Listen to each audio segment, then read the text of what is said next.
बहन को जल्दी से जल्दी छोड़ा जाए, ना तो जिस तरह आपने हमारी बहन को उठाया ऐसे ही घसीट कर संदीप सिंह को रोड पर लेके आएंगे, और ऐसे ही जुत्तों की मालाएं उसके गले में ना हो तो हम भी किसान कौम के बेटे नहीं भी ना क्या अधिकार है वो महिलाएं अपने लिए कहाँ आवाज उठा सकती हैं। और फिर ऐसे इसी बड़े दिवस पर, इसी संविधान के दिवस पर ऐसे गंदे आदमियों से आप झंडा फहरवा रहे हैं। तमाम हरियाणा के अंदर जितने हमारे खिलाड़ी भाई हैं, हमारी बहनें हैं, सभी उस बहन के सपोर्ट में खड़ी हो। किसान महिलाएं और किसान बेटियां भी। नमस्कार, मैं हूं जब्बार द्वार और आप इसमें ग्राउंड मीडिया देख रहे हैं। और जींद अनाज मंडी में इस वक्त मौजूद हूं। किसान महापंचायत का ऐलान किया गया था 26 जनवरी को। कैमरामैन को घुमा करके एक बार दिखाइएगा कि 8 लाखों की संख्या में जो किसान वर्ग यहां पर इकट्ठा होगा इस किसान महापंचायत को सफल बनाने के लिए। देश के कोने कोने से किसान वर्ग यहाँ पर पहुंचा है। चाहे बुजुर्गों की बात करें, ये यहाँ पर इन्होंने एक मैन स्टेज है जो वो बना रखा है। यहाँ पर केवल बोलने वाले जो वक्ता हैं वही वहाँ पर चढ़ सकेंगे। यहाँ पर जितने भी जो किसान नेता हैं सबके सब यहाँ पर बैठे हैं।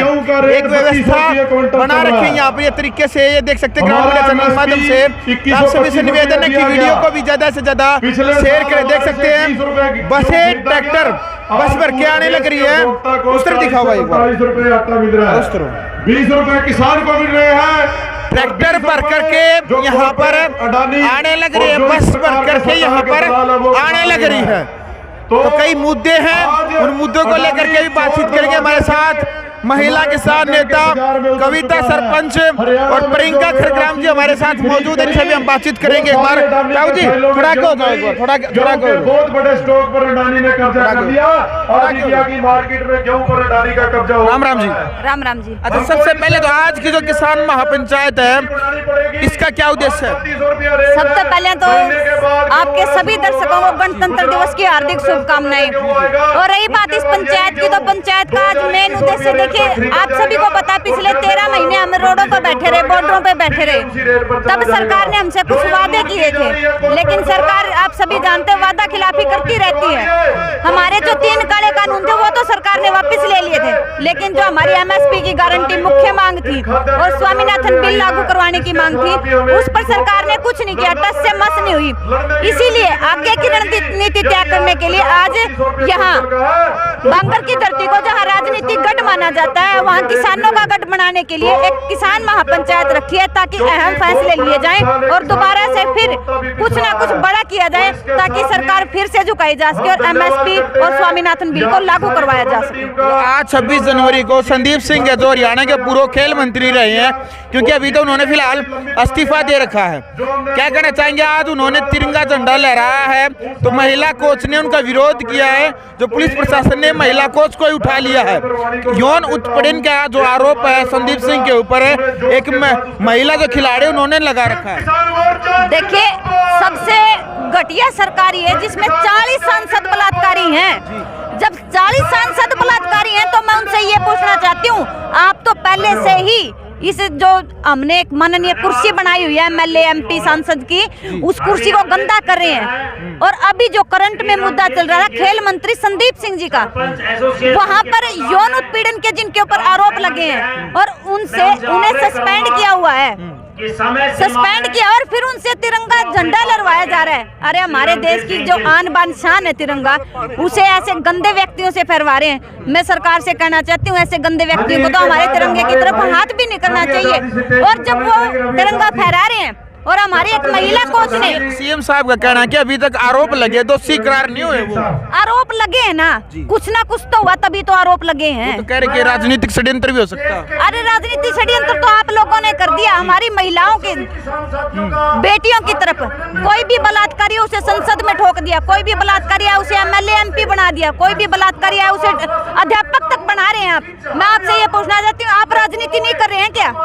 आपने सबसे बड़ी राजनीति की है। और फिर दूसरी बात, अगर उनके ऊपर आरोप लगे हैं, वो महिला कोच बार बार कैमरे के सामने आकर कह रही है मेरे पास सबूत है, वो सबूत देने के लिए तैयार, आप क्यों नहीं कहीं कोर्ट में बैठा रहे उसको? क्यों नहीं वो सबूत ले रहे हैं? क्यों नहीं जनता के सामने पेश करने दे रहे हैं? और आज जब उन्होंने झंडा फहराया तो एक महिला कोच ने उनका विरोध किया, उसके बाद उस महिला कोच को ही पुलिस ने कस्टडी में ले लिया। तो मैं प्रशासन से ये पूछना चाहती हूँ, आप कहाँ फैला रहे हैं, कहाँ की न्याय प्रणाली है और क्यों गणतंत्र दिवस मना रहे हैं? उस गणतंत्र दिवस हम किस लिए मना रहे हैं? हमारे संविधान को लागू हुआ था इस दिन, और इस संविधान में जो चीजें लिखी हुई हैं आप खुद ही उन चीजों का विरोध कर रहे हैं। सबसे बड़ा विरोध तो ये झंडा फहरवा के कर दिया, उनके ऊपर आरोप लगा है यौन उत्पीड़न का, और ऐसे व्यक्ति से आप झंडा फहरा रहे। कम से कम इस संविधान का तो ख्याल रख लिया होता, इस संविधान की तो लाज रखी होती, जिसके अंदर ऐसे ऐसे कानून, ऐसे ऐसे एक्ट लिखे हुए हैं जहां हमें ये पता चले भाई हमारा महिलाओं के प्रति क्या अधिकार है, वो महिलाएं अपने लिए कहां आवाज उठा सकती हैं। और फिर ऐसे इसी बड़े दिवस पर, इसी संविधान के दिवस पर ऐसे गंदे आदमियों से आप झंडा फहरवा रहे हैं। मैं सरकार को बताना चाहती हूँ, अभी महिलाएं आपकी तरफ ये देख रही हैं, आप कैसा फैसला रहे हैं ना। तो मैं सरकार को बताना चाहती हूँ, महिलाएं खुद मैदान में आएंगी और ऐसे खेल मंत्रियों को घसीट कर रोडों पर लाएंगी। गिरफ्तार कर लिया गया, उसको लेकर के क्या प्रशासन को आप कहना चाहेंगे? या तो हमारी बहन को जल्दी से जल्दी छोड़ा जाए, ना तो जिस तरह आपने हमारी बहन को उठाया ऐसे ही घसीट कर संदीप सिंह को रोड पर लेके आएंगे, और ऐसे ही जूतों की मालाएं उसके गले में ना हो तो हम भी किसान कौम के बेटे नहीं। भी नारी को क्या समझा इन्होंने? एक तरफ इन्होंने नारा दिया है बेटी बचाओ बेटी पढ़ाओ का, उन्हीं बेटियों की इज्जत को उछाल रहे हैं, उनकी तरफ ही बढ़ रही है सरकार। चलो भाई, तो फिलहाल एक बार दिखा दे भाई पूरी जो भीड़ है यहाँ आज, यानी कि जींद में जो किसान महापंचायत है एक इतिहास रचने जाने लग रही है। किसानों की महापंचायत में लाखों की जो भीड़ का अनुमान कह रहे हैं कि लाखों की संख्या में किसान यहाँ पर पहुँचेंगे। एक बार हम प्रियंका जो खरग्राम जी हैं उनसे भी हम बातचीत करेंगे। एक बार दाऊ जी, महापंचायत को लेकर के क्या कहना चाहेंगे आप? महापंचायत के लिए मैं ये कहना चाहता हूँ कि इस महापंचायत के जरिए हम केंद्र सरकार को ये बताना चाहते हैं कि जो किसानों की लंबित मांगे उनके ऊपर विचार करके दोबारा से उनको क्या नाम है बहाल करने का काम करें। जो लखीमपुरी कांड है वो अभी तक ऐसे का ऐसे क्या नाम बचा हुआ, उस पर सरकार लिपापोती कर रही है।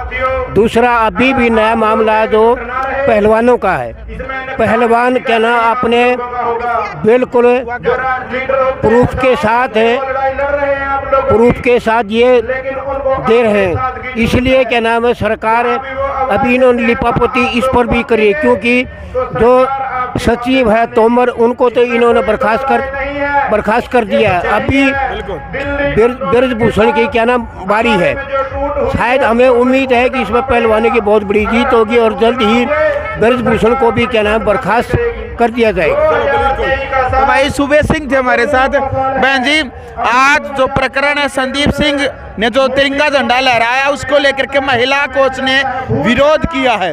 महिला कोच को गिरफ्तार भी हरियाणा पुलिस है जो उन्होंने कर लिया है, क्या कहना चाहेंगे? नहीं, महिलाएं और बेटियां तो सुरक्षित है ही नहीं भाई इस सरकार में। और खेल मंत्री की जहाँ तक बात है, बलात्कारी इनकी सरकार में बैठे, 40 सांसद जो रेपिस्ट है वो इनकी सरकार में बैठे, लखीमपुर खीरी में 5 भाइयों को मारे को कुचल दिया, गैंगस्टर इनकी सरकार में बैठे। मतलब दंगा करने वालों को कुर्सी मिल गई और आम जनता पर दंगाई करने के आरोप लगाए जाते हैं। खेल मंत्री को पहले ही हिदायत दी गई थी खिलाड़ियों की तरफ से कि भाई हम झंडा नहीं फहराने देंगे, क्योंकि महिलाओं का जो शोषण करते हैं उनको कोई अधिकार नहीं है कि वो गणतंत्र दिवस पर हमारे देश का झंडा लहराए। जहाँ ये कैसा गणतंत्र है जहाँ पर महिलाएं सुरक्षित नहीं है, बेटियां सुरक्षित नहीं है, किसान सुरक्षित नहीं है। मतलब हर कोई वर्ग रोड पर बैठा है। और आज हमारी उस बहन के साथ जो सरकार ने हालात किए हैं उसका हिसाब किताब भी सरकार से होगा। मैं तो कहना चाहती हूँ तमाम हरियाणा के अंदर जितने हमारे खिलाड़ी भाई हैं, हमारी बहनें हैं, सभी उस बहन के सपोर्ट में खड़ी हो। किसान महिलाएं और किसान बेटियां भी बहनों के साथ खड़े हैं, क्योंकि ग्राउंड के अंदर खेलते हैं ना तो किसी राजनीति वालों के बेटा बेटी दंगल में कुश्ती नहीं लड़ते भाई। किसानों के बेटा बेटी हैं जो दंगल में कुश्ती भी लड़ते हैं और इस देश के लिए मेडल भी लाते हैं। देश के लिए मेडल लाने वाला का इस सरकार में कोई सम्मान नहीं है। हर किसी को शोषण करने पर ये सरकार उतर के आई है और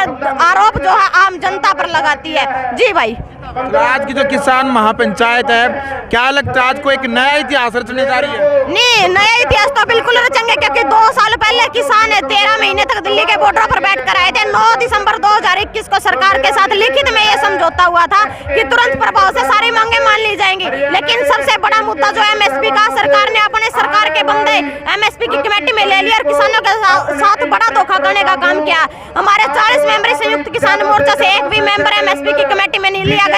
हम उस एमएसपी की कमेटी का करते हैं और सरासर निंदनीय भी मानते हैं इस कार्य को, क्योंकि किसानों के साथ एक बड़ा धोखा किया गया। लेकिन हम सरकार को कहना चाहते हैं, प्रधानमंत्री जी को, किसान तब तक चैन से नहीं बैठेगा तब तक उनको उनके अधिकार नहीं मिलते। और कहीं प्रधानमंत्री इस बैम मौके भी किसान दोबारा दिल्ली नहीं आ सकते। आज इस पंचायत से एक बहुत बड़ा ऐलान भी होगा और बहुत बड़ा निर्णय भी होगा और तमाम उत्तरी भारत के किसान उस निर्णय का पालन भी करेंगे।